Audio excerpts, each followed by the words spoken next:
It's years since one of the most incredible performances in the history of York Racecourse, let alone the Ebor Week itself. It came courtesy, of course, of this horse, Frankel, in the 2012 Juddmonte International. It was a day of both brilliance and emotion. And here at the entrance of York Racecourse, with the Sir Henry Cecil wrought iron gates in the background, Frankel himself is immortalised in bronze.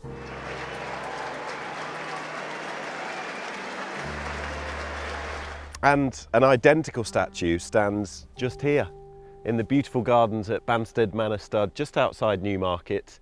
And this is where we've come to reminisce about this horse and that outstanding performance on the Knaves Mire 5 years ago now. But Frankel, Queally shakes the reins, the response is immediate, down to the last furlong, and Frankel bounds clear, and this is all over. Frankel scorching away, this perfect mix of poetry and destruction, this glory of rhythm, power and majesty, the undisputed champion of the world. Frankel wins the Juddmonte International, and it's 13 out of 13. That Juddmonte International back in 2012 that Frankel won, taking his winning streak to 13 from 13, stepping up in trip. How well do you remember the build-up to that race? How long have you got? I remember it intimately. From the moment I woke up about 5 o'clock in the morning, looking out of the window at home and thinking, this could be a day, if things go badly, I could lose both jobs. But that was your first year as chairman, of course. That was my first year as chairman. But really and truly, I think the build-up, because of so many not conflicting, but adjoining emotions in terms of bringing the great horse to York, Henry Cecil's health, the fact that he was stepping up to 1.25 miles for the first time, the weight of expectation was just huge, enormous that day. The crowd were just buzzing. It was like I've been lucky enough to go to some extraordinary sporting events, but this took your breath away in every way. Lots of great horses have won the Juddmonte, or it was the Benson and Hedges a long time ago. But I don't think anyone who was there the day Frankel won the Juddmonte will ever forget it. As a sort of, I mean, we'd seen Frankel, every trainer in Newmarket had seen Henry train Frankel, who was a very boisterous, very strong adult 2-year-old, and Henry harnessed him brilliantly. And all of us were seeing this horse, and he did the same thing most days as a routine up Warren Hill. And we saw Henry as well, who was a picture of health and then started to deteriorate, and then after his chemo he looked much better and seemed much more positive, and he was a glass half full man, Henry, during his illness, or the bits we saw anyway. And then he did deteriorate, and then Frankel came along, and we had this great, huge sort of stellar year as a 3-year-old. Because he'd been so brilliant over the mile, 12 from 12, and there aren't enough superlatives to actually describe what he did. What was the nervous sort of position thinking about taking that step into the unknown?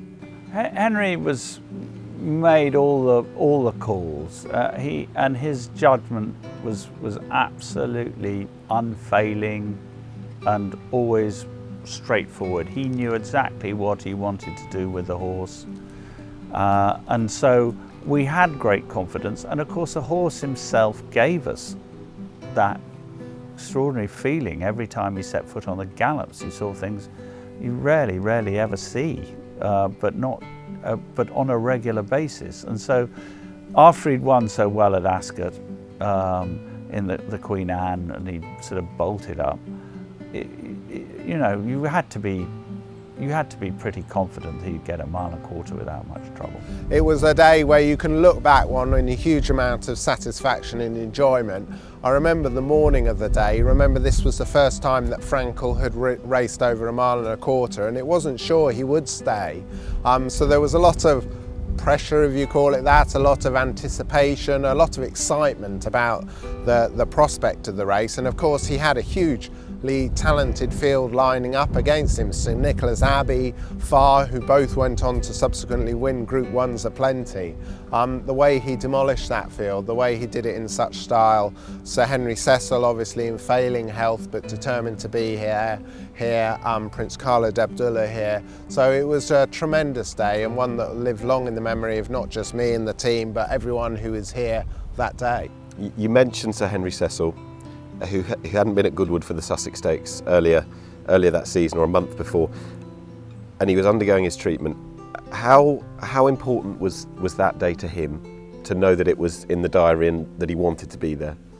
I think it was paramount. I remember sitting with him in his office at Warren Place, and he just had a bout of chemo, and he looked simply dreadful. I mean, just awful, as everyone could see. And I said to him, "You don't have to come to York. You know, your work is done on the horse. So it's not. You know, Prince Khalid would have no worries if you didn't want to come." And he said, "I'm coming." And he was so driven and so determined. Everything that he did with his chemotherapy was around Frankel. In other words, Frankel's work, when he was working, he would time it so it was all in sync with that, so there was no interruption and he could be there. And his sort of frailty alongside Frankel's energy was a strange and extraordinary juxtaposition. And then when he came to the Juddmonte as a 4-year-old, when Henry was clearly unwell, he looked 1,000, and it was sad to see him. I remember that black hat, and he looked like a stick on legs. And his horse clearly knew that his trainer was in trouble, or his master was in trouble. And he produced the most imperious performance, first time at a mile and a quarter, and it was very, very moving. It was like a film. You could, you know, here's a great trainer. He's been a fantastic trainer for long before you were born, and he, at the twilight of his life, this horse comes along which is clearly different to anything else he's trained. He concentrated solely on him. I'm not, no disrespect to the other horses, had lots of big winners, but Frankel was he was the one he was taking with him. And that's what made it such a story. And that day at York, obviously Teddy Grimthorpe's chairman at York, he is Prince Khalid's advisor. It just all fitted well, and the reception he got showed why I'm such a proud Yorkshireman. Just take me back to the race, because when he stepped into the unknown and up that extra quarter of a mile in trip, and he put the afterburners on and seemed to glide across that ground and quickened up, and I'll never forget the noise from the crowd that day. It was unlike anything I'd certainly ever heard at York, and he had St Nicholas Abbey far in behind, who serious horses. But the way that he disposed of that field, was that the best you ever saw him? Notwithstanding the fact that the Queen Anne was an 11 length win, this was 7. Was that the most impressive performance of the career, or the Guineas? Yeah, I mean, you can go through all 14 in ways, but I think the sort of important thing on that day, I remember as we were leaving the paddock, John Magner came up to me and said, "Our boys, we're going to have 2 men in front. They're going to be setting a good pace, good sensible pace. There'll be no funny business."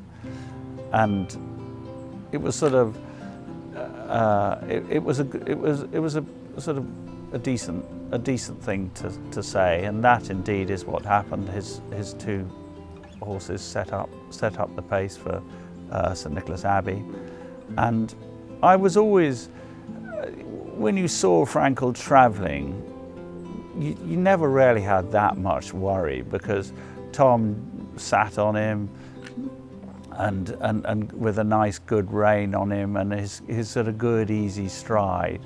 And I think when they sort of turned round and into the straight, and he was still travelling well, and they veered over to almost the stand side.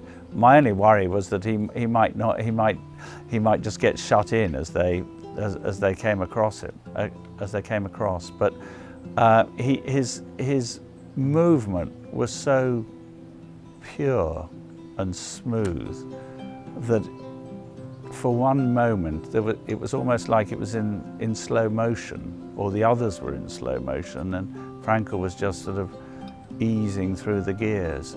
And I think it was at that stage that the crowd really got it, and that's what they'd come to see, of course. And the horse then did it in his fantastic style. I think it was the emotion of it that was really so intense, because of the crowd and Henry. You yourself, I think, were on record at the time saying that Henry had such a great affinity with the York Racecourse goers as they did with him. It was sort of reciprocated emotion. I think there's no doubt about that. I think there was I think the joy of having a horse like Frankel and having him been trained by Henry was that it increased the love of both. I think, and I always said one wouldn't have been the same without the other. It was a very important day, though. While we all celebrated what he did on the track, you and the team here had to put up with and withstand and incorporate 50% higher crowd than that day the year before. I mean, that horse was box office. Yeah, hugely box office, and the catering team tell the story that usually when the racing going on, people are still in the bars and still around the racecourse. There was no one in the bars for that race. Everyone was getting a vantage point to see the race itself. You know, and as you say, the paddock was packed, not necessarily with the connections of the winner, but I think every Yorkshire trainer was here to see Frankel, and you know, it was a tremendous story. The story lives on, of course, in his progeny, and we've been delighted to see his sons and daughters come back to the Knavesmire since, and of course immortalised in Frankel's statue at the main entrance to the racecourse. He was so headstrong and wanted to get on with things, but did he save it for the racecourse and was calm enough beforehand? I think that was. I think it was a combination of several sort of important factors. Shane Featherstone-Hoare, who rode him most of the time, obviously Tom Queally, and most importantly Henry. They taught him to settle at home. It was a long and gradual process. To have those sort of memories, and it's strange because it feels like absolutely yesterday.